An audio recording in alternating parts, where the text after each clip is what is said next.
Hello, this time we're going to talk about dissociative disorders, okay? Let me first help you to understand what dissociation is, no? Um, you have to understand that the disorders are more severe or atypical forms of our everyday behavior. Okay. And this one particular concern about dissociation is also evident, no, in our everyday life. Okay. So usually when we look at ourselves now, we're quite aware, we're quite conscious about ourselves, about our environment. Like for example, now if I ask you what you're doing, you'll probably say, I'm multitasking, ma'am, naglalaba ako. Pero at the same time, nakikinig ako sa'yo. Okay? Uh, so there are times, however, when we do not notice time passing by. Okay, for example, we are so engrossed in what we're doing, like we're on a date and we do not notice, oh, dumaan pala si ma'am, ganyan, no? Or pagabi na pala, nagkukwentuhan pa kaming magkaibigan, or nanonood ako ng YouTube, hindi ko napansin, ala, gabi na pala. Okay? Nakalimutan ko ng panoorin yung kailangan kong panoorin na lecture. Okay, for example, no? So these are typical dissociations, no, from our consciousness because we're not always aware of what's happening, no, like I said a while ago. And this normal experience can be taken out of proportion, no, because there are some individuals, for instance, those who were exposed to trauma, who can sometimes um, experience dissociation, and it happens so unconsciously and it's not controllable. Okay, so pagka ganun, when you see that it's beyond the typical spectrum, you might consider or want to consider dissociative disorder. Kasi remember, class, that a continuity in your memory and your presence of mind is also essential for, coming up with a linear narrative of your life history, what happened, how was it growing up, etc. No? And then what happened yesterday, what happened last week that led up to this, mga ganun, no?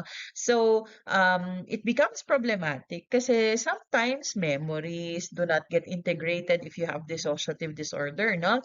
Your identity feels fragmented kasi and then maybe we'll understand this more when we explain the other disorders under dissociative disorders. Okay, so sometimes it also affects the perception. Okay, and even the behavior of the individual who has dissociative disorder. Okay, so this is when you talk about dissociation, class, this is the process in which components of mental experience are disconnected from consciousness, but they still remain accessible through dreams and hypotheses. No, sorry, hypnosis. Okay, so sorry. This was a definition given by a French neurologist called Pierre Janet. Okay, so this particular individual investigated the case, no, of a woman who was called Irene, and it was very interesting because she didn't have any memory of her mother dying. Okay, kaya lang when she was asleep, she would physically dramatize the events that happened during her mother's death. Okay. So there were many other examples, no, of how our understanding of dissociative disorders evolved. No, okay, but that is one such case. Now you will see under the dissociative disorders, you have the depersonalization and derealization disorder. Okay, you can also see dissociative amnesia or dissociative fugue. Okay, and you also have dissociative identity disorder. And perhaps if we discuss these, you will probably be most familiar with DID, which is the third one, okay? So it's important to see that there are key or core symptoms of dissociation. Okay, so what happens here is that an individual becomes split off or dissociated from their core sense of self. Okay, memory and identity become disturbed, and these disturbances have a psychological rather than a physical cause. Okay, so for example, if you bump your head and the classic things you watch in movies where somebody gets amnesia after hitting his or her head, yan, no? That's a physical cause. Okay, but there are times that individuals suffer from gaps in their memory, and it's not because they had a head injury or something. You see that what happens is that memories, consciousness, and identity can become separated or dissociated from each other. Like in the case where they don't remember what happened. No? Like, yung you lost your mother, you don't remember it. Okay. Um, if you look at it, for instance, psychoanalytically, you might say that there's denial. Okay. Admitting that somebody died, somebody close to you died, could be quite difficult for the ego to process. Therefore, you make use of a defense mechanism. Parang ganon, no? Now, in relation to dissociation, there are some key concepts you need to remember. Okay, so one such thing includes depersonalization, where you are detached or estranged from your self. Okay, so very, very interesting thing that can happen, no? Now, class, I would suggest, since you have the ebook, no, if there are some terms that are foreign to you, I would suggest that you look into your glossary. Okay, that's actually very helpful, no? Kasi it's going to um help you to remember, no, certain terms, and you can underline them, ganyan, no. You have lots of technology also available for you if you want to, no. Lalo ngayon may ebook na, hindi nyo na kailangang i-photocopy, no. But anyway, so you feel as if you are detached, no, from yourself. Okay, and this is different from derealization, where there is a change in how you perceive your surroundings. Okay, so that, anong sabi niya dito? So that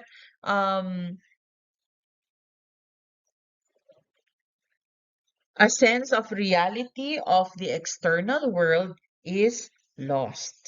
Okay, so you will see here that these are two dissociative experiences, and you will see that they are distinct, although they can sometimes come together. Okay, and you see, for instance, that depersonalization involves feeling as if you are disconnected from yourself. Okay, but derealization is feeling disconnected from your outside world. Okay, so I'll give you examples, no? Pagka depersonalization, pwedeng may nangyayari, pero pakiramdam mo, nasa labas ka ng katawan mo. Parang pinapanood mo yung buhay mong nangyayari. Okay, so sometimes when you speak, perhaps it can be possible that your speech and your movements are happening on their own. Yung parang wala kang control sa nangyayari, no? Or maybe you might even feel as if your body doesn't belong to you. Okay? And so it's very interesting to actually see, how these experiences can shape your reality. No? Or for example, you look at yourself in the mirror and you say, "Who is this?" Okay. It's not me. Or let's say, when you remember something that happened in the past, no, pwedeng ang mangyayari dyan ay parang pakiramdam mo hindi sa'yo nangyari yun. Okay, there's emotional detachment, no, from that particular memory. that really naman happened to you. Okay. So when you talk about the realization, again, take note, this is um being not so attached to your surroundings. Okay. So for example, you feel as if the world is fake, the world my time warp. Okay, interesting, like time may seem to slow down or to speed up significantly, or parang pag pinapakinggan mo parang ang layo nung naririnig mo, okay, or pwedeng sobrang lakas, ganyan, no? Or it's like you're moving in a different setting, okay, where things are not real, people are not real, okay? Um, Puwede rin kasing mali yung paningin mo sa mundo, 'no? Like, no, not mundo, sa mga nakikita mo, 'no? Very interesting, the realization experience. Yung the story I told you about a client, who every time she would experience, periods of depression, she would see the world as black and white. Okay, that can also be um different, no? A different kind of derealization. Okay? Or uh pwede ring mali yung perception mo ng distance. Okay? So I hope you get the difference, no? And then when you talk about dissociative amnesia, okay, what happens in dissociative amnesia is that you don't have permanent memory loss like the erasure of a computer disk. Okay, but what happens is that you have a hypothetical disconnection of memories from conscious inspection. Okay, okay, so what does that mean? Uh-huh. So you would see that um what do you call this? Uh it's where you're unable to remember a very traumatic, like for example, you have a traumatic experience or a traumatic event. Okay, tapos for some reason you don't remember it, like yun nga, losing your mother.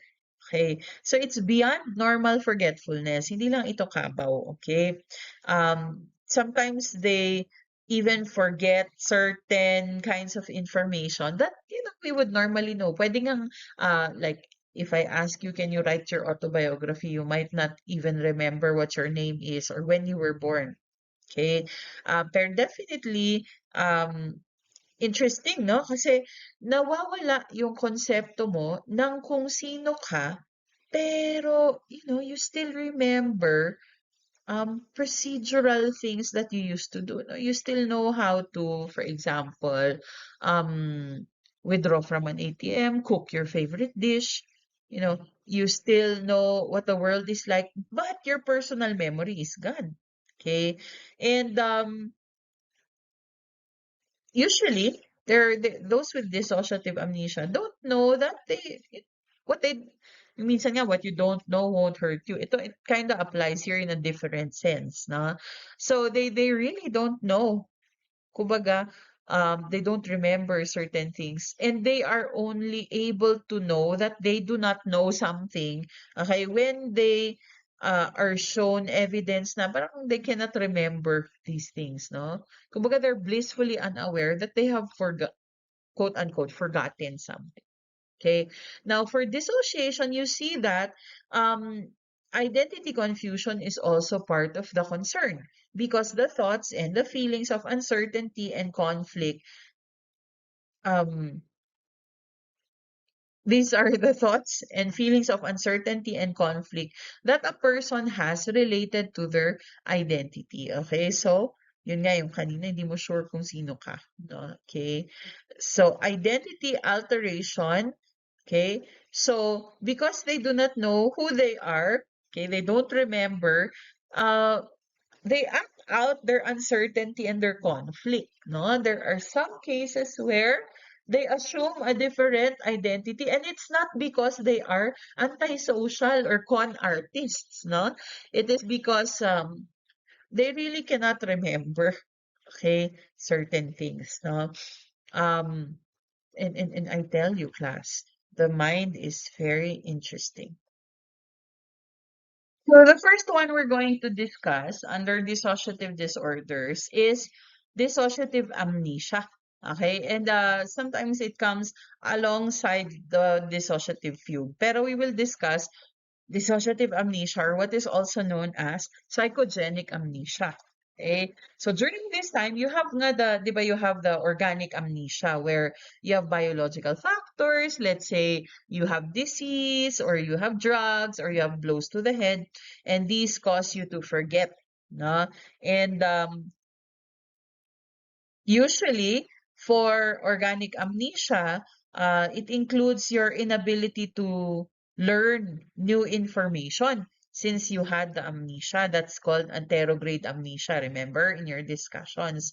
That's common in organic amnesia. Okay, kaya lang, when you talk about psychogenic amnesia, it seldom involves the inability to learn new information. Kasi it's usually it's typically retrograde amnesia where they cannot remember events from their past. Okay?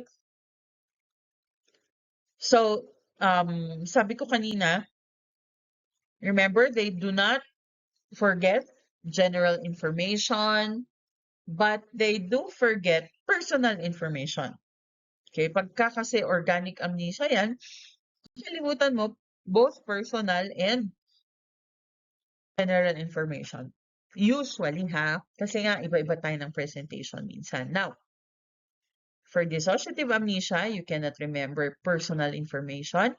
And what happens is that it usually follows an extremely stressful or traumatic experience. Okay?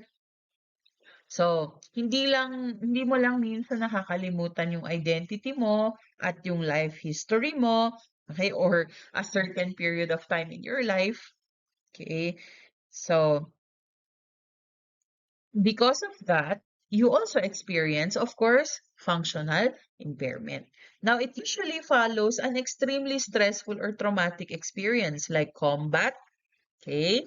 So actually kaya medyo magkakasunod dapat 'to 'no, PTSD, so somatic, tapos PTSD, and then dissociative disorders. Now I'm just varying the arrangement a bit. Natural disasters or being the victim of violence. Okay? So you see here that it's usually localized.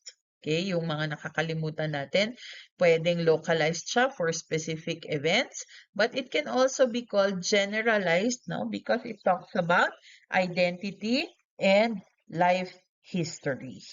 Okay? So, you understand how it is different, ha?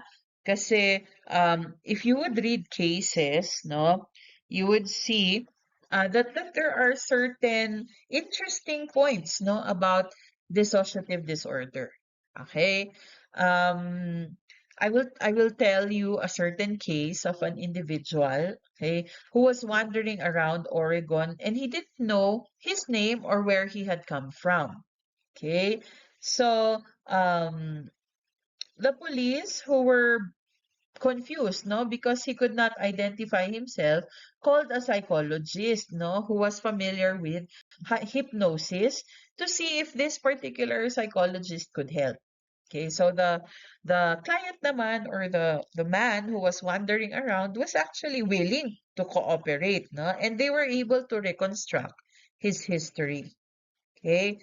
So what happened pala in the case of this particular individual was that um, he had problems in the home, no, with his wife, and he went on a drunken spree, no, nag-inom-inom isuna, okay, and it wasn't typical of him, no, kasi he didn't really go on drinking sprees, okay, and he was filled with guilt, no, and what happened was that ang understanding nila sa nangyari ay yung kanyang amnesia, yung hindi niya pagkaalala sa kung sino siya, ay bunga ng gusto niyang tanggalin sa alaala niya, okay, yung kanyang nakakahiyang ginawa, okay, nung meron siyang ganong episode. Okay, so it's very interesting because he forgot all the events before and after his behavior that reminded him of it. Okay, so the amnesia spread from the critical incident to events before and after it, and he completely lost his sense of personal identity. Okay, so kung titignan nyo, okay, medyo mild pa yun, no? But there can be more severe cases. Now, as a subtype, no, as a subtype, you can also have what you would call dissociative fugue. No? So what happens here is the individual will start to wander away from one's own home, no? Pwede siyang he will assume a different identity and he will not remember his previous identity, no? So may confusion and sometimes even adapting a new identity. Okay, so they travel. Yung um they travel and then they will behave normally naman in the environment where they go. So they will not find it odd, no, that they don't remember anything about their past. And all of a sudden, they can return to their previous identity. Okay, and where they lived before. So you will see here that most fugue episodes last only a few hours or days, but some can last longer. Okay, so just recently, somebody I know, that wasn't me. Okay, somebody I know was looking for her husband, no? And then she was already worried because they were gone for quite a while. No, he was gone for quite a while. And then ang layo, no, nung inabot niya, naka-e-bike siya or trike. Hindi ko na maalala kung anong ginamit niya. Tapos nakalayo na siya. Eh, wala sa sarili, eh, balisa, ganyan, no? Pero parang mas wala sa sarili. And ah, hindi niya maalala, no? Marami siyang hindi maalala. Hanggang sa merong, buti na lang may technology, no? So, nakita siya sa CCTV at ayun, nakauwi siya or pinuntahan siya, no, nung pamilya niya para kunin siya. Pero malayo din yung napuntahan niya, halos I think 2 hours away, no, from their place. Okay, so uh, you see that it can last for a few hours or days, but some can last longer. Okay, so uh, when you see puwedeng paulit-ulit 'to, okay? But it can also be, one episode lang, a single episode, okay? So, an individual could remain in the fugue state for a couple of days, several weeks, or even months, okay? So, some would say that when you have, psychogenic amnesia, it can be because of you can use dissociation because you defend yourself against stressors na parang yun nga yung sabi ko kanina, masyadong overwhelming yung isang bagay na gusto mo na siyang hindi mo naman siya consciously kinakalimutan, no? Pero it is used as a defense, okay, against memories that you can't remember, ay memories that you cannot tolerate, yung parang overwhelmingly shameful or guilt-inducing. That's why you do not want to remember them. Okay? So, what they saw among those who would repress, no? You know, in your defense mechanisms that there are kinds, no? Like repression, okay, which is unconsciously forgetting, okay, certain things. And there was a model in 2004 that saw that there are changes in activation levels within the prefrontal cortex and hippocampus that brings about impaired retention of those unwanted memories. Okay, so there, no? Uh, so very nice to see that sometimes when we try to recall certain memories, no? Kasi yung nung nangyari yon, 'di ba, you have flashbulb memories, yung you remember everything, you remember all the details of a certain event that happened, okay? And then there are also times when you are very highly emotionally aroused during an event and you remember it so specifically, so differently, okay? It's encoded in a different manner because you were in a high state of emotional arousal, okay? And what happens is that when ang theory is that when you have a when you're in a bad state, no, let's say you're trying to retrieve the memory and you're in a bad state, no, these memories can be difficult to recall, or you're in a good state, I mean, sorry, unless the time that you encoded the memory, you had the same state as your current state, no, when you're trying to recall that memory. Okay, so pero when you are, but this is of course different from the trauma theories, no? Na you are in a calm state, but your body remembers differently. Okay, that's why you are very much activated. There's hyperarousal, there's vigilance. That's a different theory naman. Okay, so people who suffer from dissociative amnesia can recover on their own, but of course, psychotherapy can help. No? Kaya lang hindi siya exactly so that they can help, so that they can recall and understand the trauma. Okay, so there, no?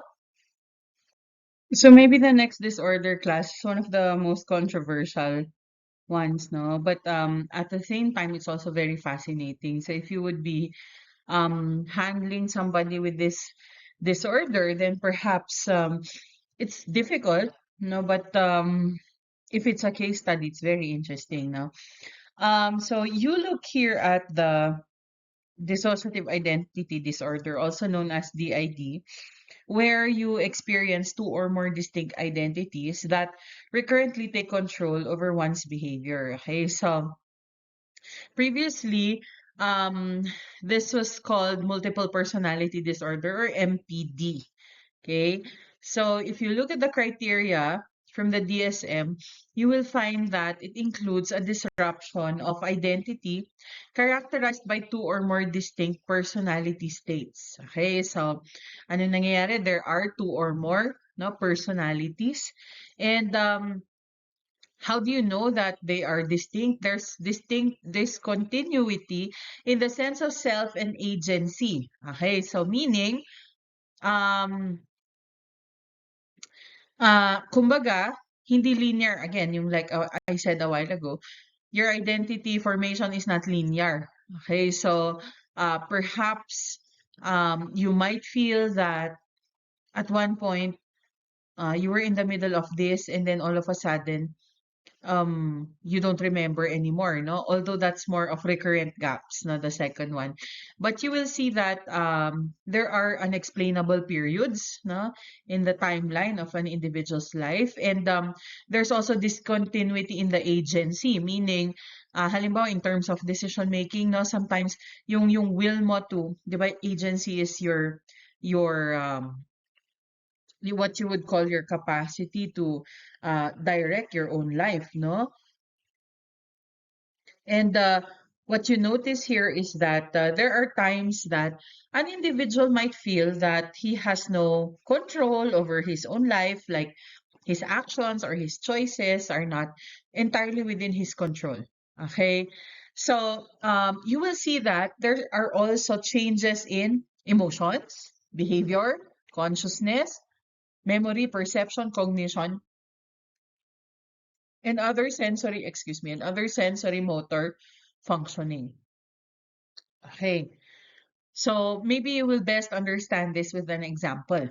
Okay, so there are also recurrent gaps in the recall of everyday events. No, they don't remember personal information, and they don't remember traumatic events. So these are inconsistent with ordinary forgetting. No, like we mentioned a while ago, sometimes we forget, but not to this extent. Okay, and you also have distress, syempre, in social, occupational, or other important areas of functioning. And when it happens, it's not part of a broadly accepted cultural or religious practice. Okay, so um, lagi niyong titingnan, again, yung context, no? And the symptoms are not attributable to the physiological effects of a substance. Okay, so you will see that sometimes the way that media portrays DID is quite confusing, no? Or sometimes it's filled with yun, chances for people to develop misconceptions. Okay, but the idea in DID is that you have multiple identities that coexist within an individual. Okay, and these multiple identities are partially independent. No, they have their own way of thinking, they have their own way of perceiving things, communicating, no, and what is very interesting is, for example, if I am the one with I am called the host, no, and I am the one with multiple personalities. What happens is that um, I might be, please correct that. I am the one with multiple alters. Okay, I might be aware or unaware of the presence of other alters. Okay. Mm, if you look at those with DID, okay, uh, sometimes they have periods of amnesia. When? When other alters are in control. Okay. Or pwede ring, one alter is aware of what is happening, but the other is not. Okay? And what's very confusing sometimes about this particular um, disorder is that the identities can be very different from one another. They have their own facial expressions. They have their own ways by which they speak. Okay? Sometimes their physiological responses are also different. Their gestures, the way that they deal with people, okay, would be very different. Okay, and sometimes they belong to different ages or gender or sexual orientation with very, very big differences in their physiological responses. No? Later, I will illustrate. No? Pero akalain nyo, class, na meron yung iba, halimbawa, no, na they have differences in their eyesight. And how would that happen? It's the same body, okay? They would have differences in their response to medication, even their allergies, no? Even their heart rate, their blood pressure, their brain activity, okay? That's what they found in a study done in 2011, no? Okay, and sometimes when you have the host there who's aware of others, he or she might feel a sense of depersonalization na parang pinapanood niya yung he becomes the observer of his own speech, his own body, and his own actions. Okay? So, ang dating paningin sa DID ay ito ay dahil kumbaga it is parang separate individual identities yung namumuo, no?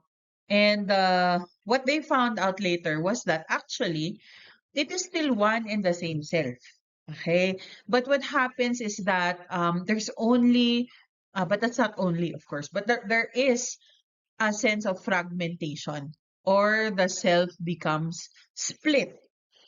Okay, so let me just tell you about some of the features. So, if you watch, you might come across the story of the three faces of Eve, no, or Eve White. Okay, so Eve White was a homemaker, and she was rather, kumbaga, she had a certain characteristic, no, because she was quite the she was seen as a very devoted mother to her daughter, and she was quiet, yung prim and proper, okay? And initially she went to a psychiatrist because she was having headaches, okay? And they would always they would kumbaga happen more often, okay? And the psychiatrist at that time said that perhaps her headaches were related to the arguments that she was having with her husband over whether they would raise their kid in the teachings of the Catholic Church, yung husband niya kasi Catholic, or in her church. Okay, so they had marital therapy.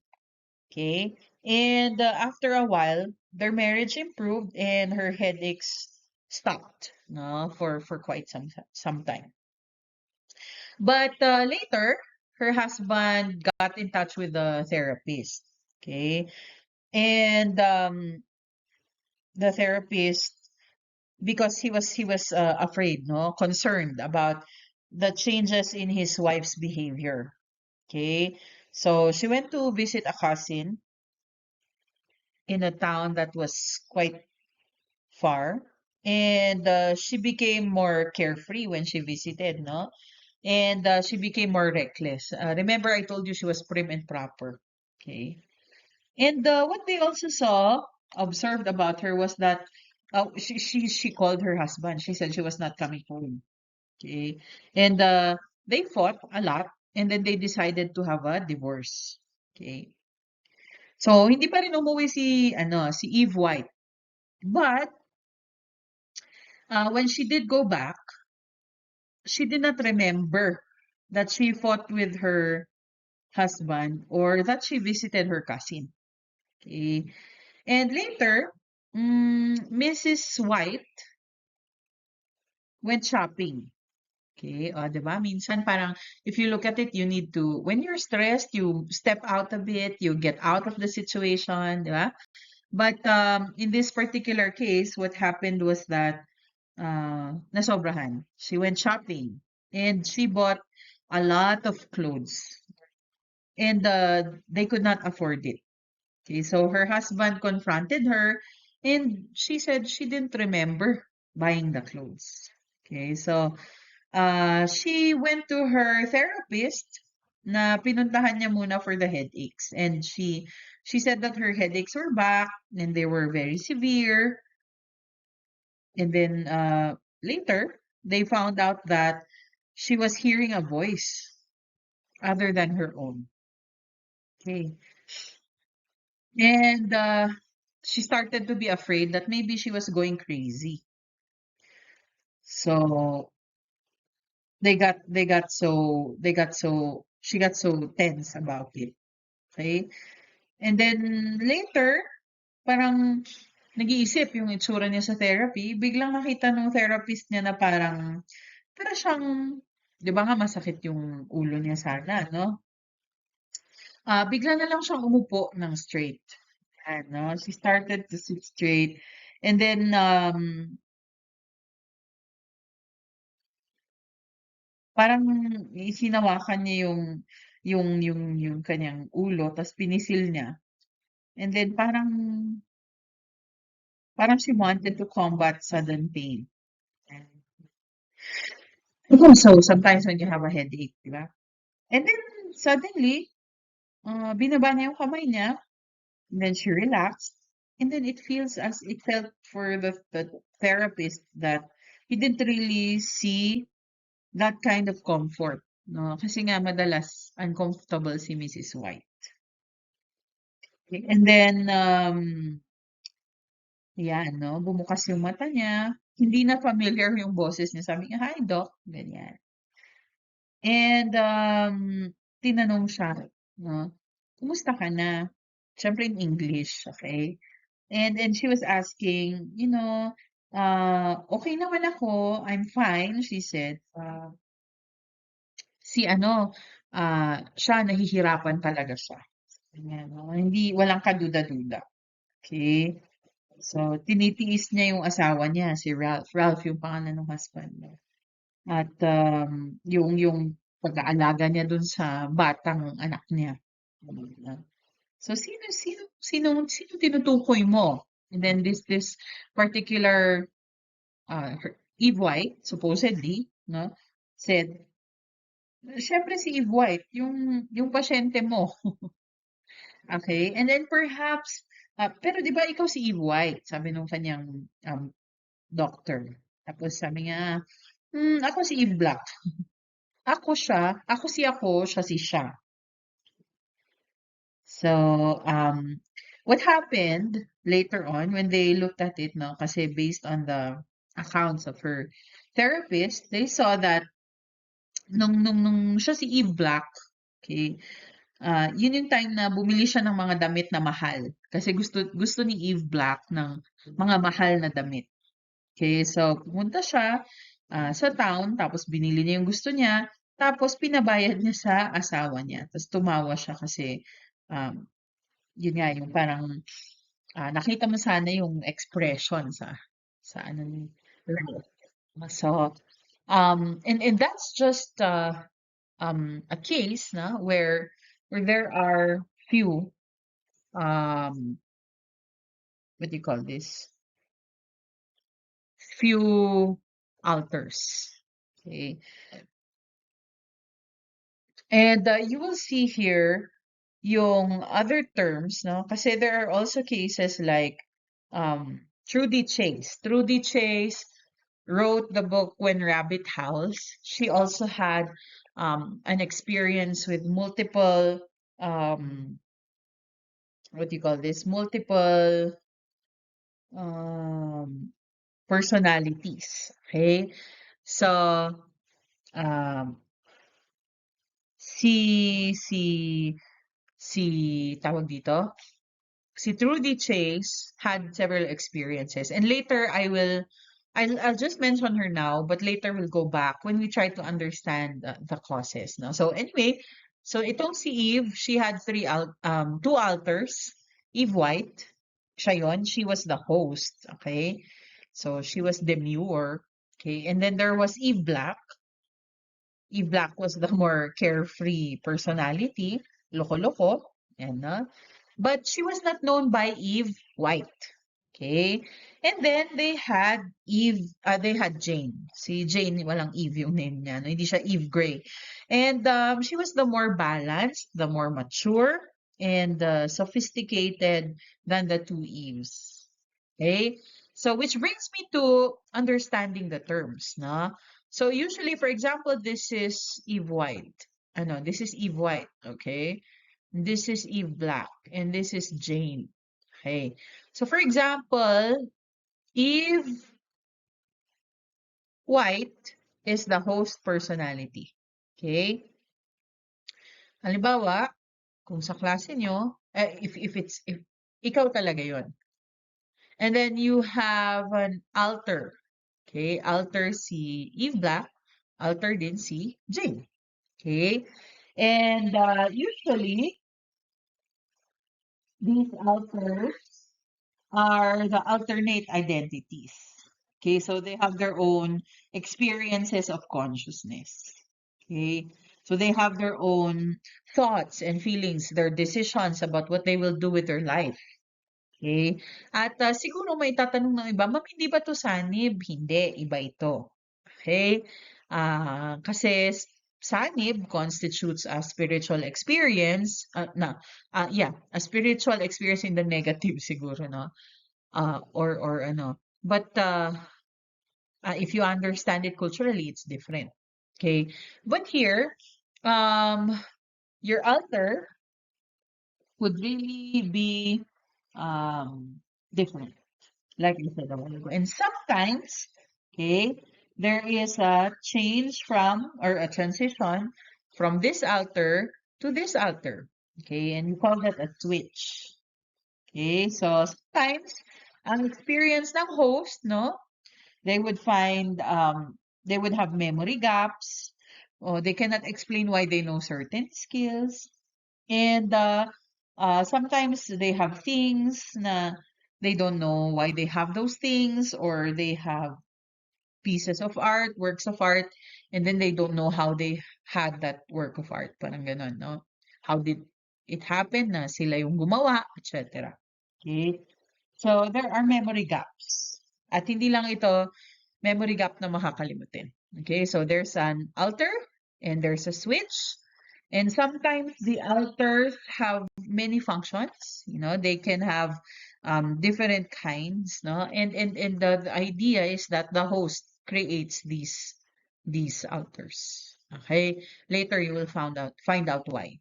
Okay, so pwedeng my child, my opposite gender, helper, and my persecutor. Okay? So, syempre, ang child alter, usually, this child alter is, it can be a young child. And even if, halimbawa, kung si Eve man yan, even if Eve would have aged, the child would not have aged. Okay? So, it's the most common type of alter. And the theories would say that they come up with a child alter so that this child alter can take the role of the victim. Now, when there's something traumatic that happens, and the host personality can be protected, no? Kumbaga, parang the host personality forgets. Okay? And that, yun nga, what you don't know won't hurt you. In a different way naman to, no? Sometimes there is the opposite gender, there's the helper, there's the persecutor, there are suicidal alters. Okay, so these are actually different kinds of alters, no? Ang interesting kasi pwedeng magkaroon na kung babae ka man, pwedeng magkaroon ng lalaki. So Trudy Chase was describing that she had uh, opposite gender alters, and one of them got attracted to the other. Okay. How that went, I'm not sure. Okay. So you also have yung helper. Okay. So the helper is usually an alter that has a very, helpful perspective when it comes to the host. Okay? Kasi itong helper, he or she can offer advice to other personalities. Okay? Or halimbawa, pag hindi nga kaya, alam mo yun, psychologically, hindi kaya ng host, she or he will come in. Okay? So, halimbawa, the helper will be the one to hide from abusive parents. Or halimbawa, when sex is particularly difficult for the host, the helper will swoop in and be the one to be there during the sexual act. Parang ganun, no? So, if you think about it, it's fascinating, but it's also very sad, no? Meron naman itong persecutor. Okay, so the persecutor, usually this is the one who um, is angry at the host personality. Okay, galit siya, and they would do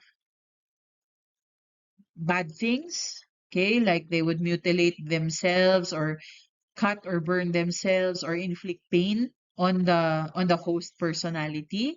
Okay? Or pwedeng mag-overdose, tapos parang magtatago siya sa background para bumalik yung host, at yung host ang makaranas nung lahat ng sakit. Ganyan, no? And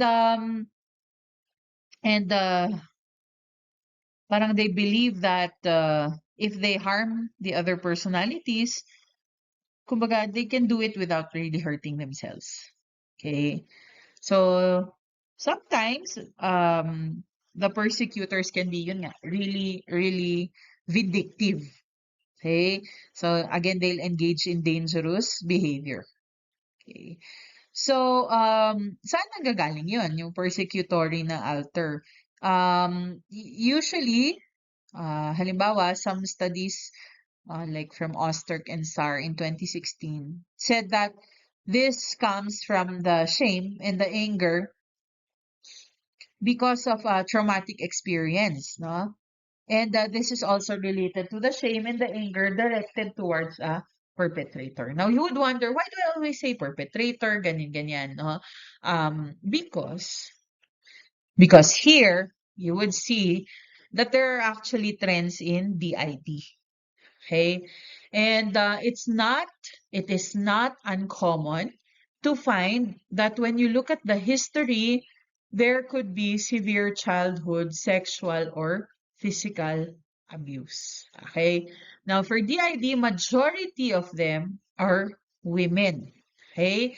And kaya nga yung sabi ko kanina, instead of forming separate personalities, what actually happens in DID is that hindi siya talagang multiple na personalities na iba-iba, no? But what really happens is that the self becomes split. Okay, why? Because when there are traumatic experiences and it's very difficult for the individual to handle it, no? The ego will be overwhelmed, no? He or she forms alternate personalities or alters. Bakit? Para kayanin niya so that she or he can manage the experiences psychologically. Okay? So, yung mga, and in terms of susceptibility, those who are easily hypnotized or suggestible are the ones who are more susceptible to these, no? And so, when you look at the treatment, it actually involves the integration, putting together all of the alters so that you have one functional personality. Okay? So, actually, class, ang pananaw kasi nila sa DID is that it is best described as a chronic or a long-term complex post-traumatic developmental disorder. Okay, so if you look at the cases, no, si Trudy Chase, for example, in childhood, she suffered from severe abuse. If I remember right, the book that I read, no, from her stepfather. Okay, and there were even accounts of, kasi medyo parang sa farmhouse yata siya lumaki, no, if I remember right. And there were accounts of bestiality, no, yung sex with animals. Okay. And that's a paraphilia, that's a sexual, and that's a deviation from the usual sexual response, no? And so, um, it was a very grave form of abuse that Trudy Chase endured, because she was raped when she was 2 years old, okay, by her stepfather. Okay. So you see that what she had was a lot of personalities. Okay? Ilan? Aabot ng madami. Almost 90. Okay? And this splitting helped her to cope. Pero syempre, if you have so many alters and switching frequently occurs, your life will not be so clearly seen, no? Bits and pieces will be missing. Huge chunks, actually. Okay. So, if you think about it, it is a very lonely situation. So, usually, okay, a very significant number of people with DID report a history of abuse. And it is widely supported that DID develops when a child is exposed to a chaotic and dysfunctional environment, when there is coercion and overt physical and sexual and or sexual abuse. Okay? So, if you see, okay, this is really lonely, no? Because that's how our mind copes. Okay? Although the social cognitive model would say that not all is trauma. Okay. Sometimes the alters form, okay, to come up with roles that help them to psychologically process experiences. I can remember reading books about multiple personality na disorder in college or in high school. Books were going around, no? And meron dun yung 'di ba yung sabi ko kanina, the alter can sometimes, the helper. Okay, that's the helper can sometimes step in when there's a task that the host needs to do and the host cannot do it because it's too overwhelming. So, meron yung mga parts doon na magigising yung host tas magtataka siya kasi bakit may parang why is it that it's like a sexual experience happened, no? And she would not have any memory of it. Okay, so ganun, no? Kasi syempre, if you are, it can go both ways. If you're sexually abused, one of two things can happen. You can either be, because of early exposure to sex, you might become promiscuous. Okay? Pero, at the same time, ito yung classic, for some, because of early exposure to sex, sex becomes a very difficult thing for them to do. Okay? In the context of intimate relationships. Okay? Kasi at childhood pa lang, their safety was already threatened. Okay? So, these are the things that you have to see, no? And the thing is, when people experience, kumbaga malaki ang mataas ang comorbidity ng PTSD. Okay, we already discussed PTSD with this, okay, with DID. Okay, not all who have PTSD will have DID. Okay, but PTSD is frequently comorbid with DID. Pagka may DID, explore mo talaga ang PTSD possibility. Okay? So, those with DID, syempre, have behavioral and emotional problems. Okay? Like sometimes they perform not so well in school, or they might be prone to certain negative actions like stealing, like setting things on fire, or aggression. There was a story of one of the clients of one of my teachers. Recently, she had a talk and she was sharing about having her first DID client. Okay? Personally, I didn't have a DID client yet. Okay? And I'm not so looking forward to having one. Kasi nga, syempre yung um, concern, no, of dealing with him. So, uh, this particular client was they would have sessions where the host or yeah would have a meeting and they would set up chairs. Okay, so dalawa sila, may kunwari limang upuan doon. So andun yung client pero parang conceptually sa client kasama yung mga alters, nagmi-meeting daw sila. Okay?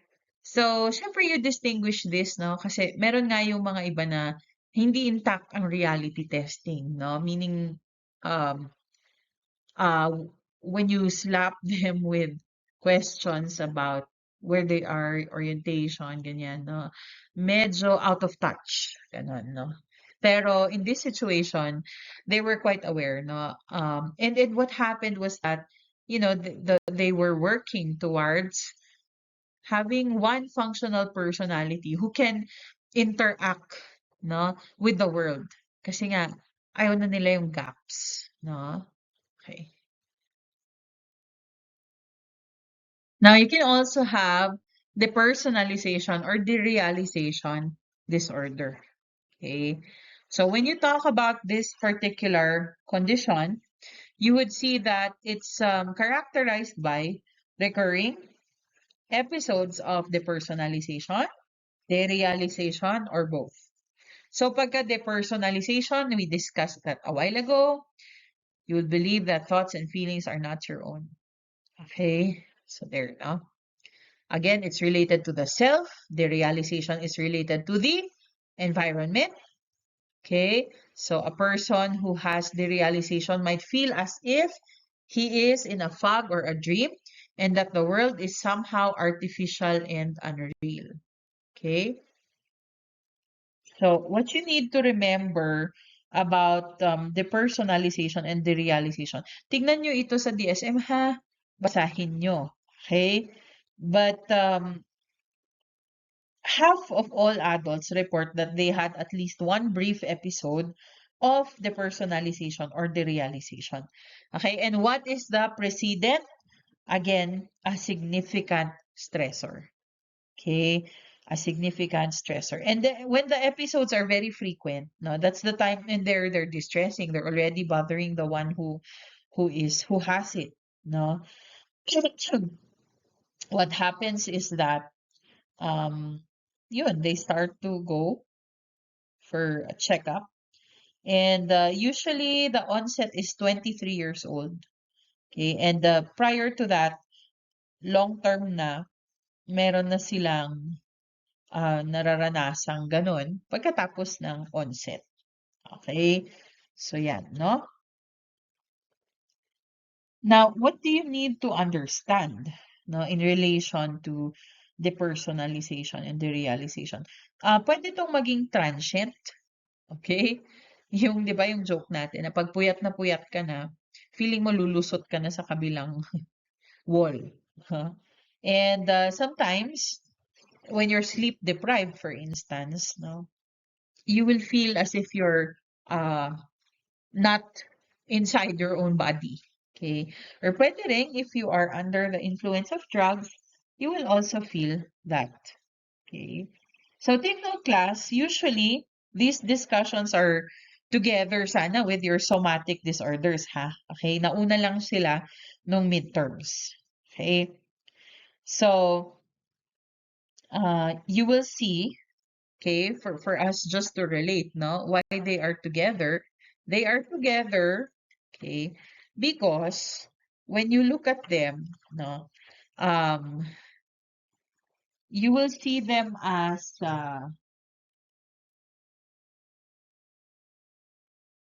concerns, no, that follow, okay, in relation to um, the bodies.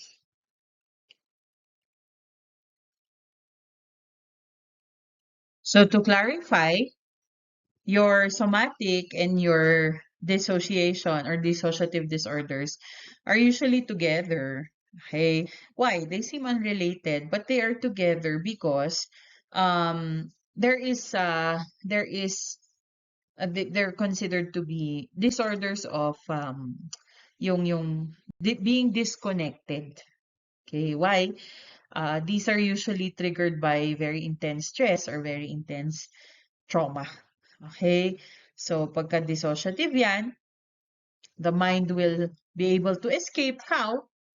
By somehow disconnecting, no, from the memory or from their identity. From the memory of an event or from their identity.